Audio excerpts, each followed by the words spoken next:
এটা বিশেষ জীৱৰ সৃষ্টি হৈছে মই আকৌ কৈছো কবলৈ মই অলপ মানে কুণ্ঠাবোধ নকৰো আপোনালোকে দেখিব ৰাজপথত আৰু কেৱল গুৱাহাটী নহয় ৰাজ্যৰ ভিন্ন প্ৰান্তত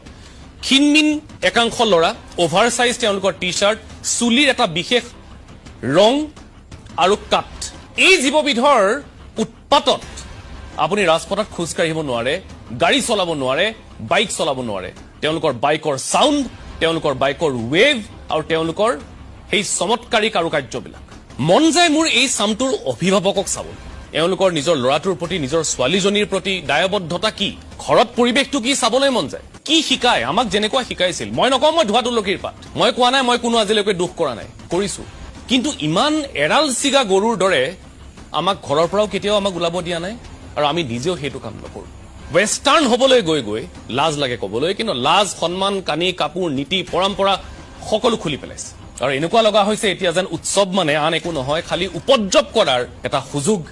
এটা সুবিধা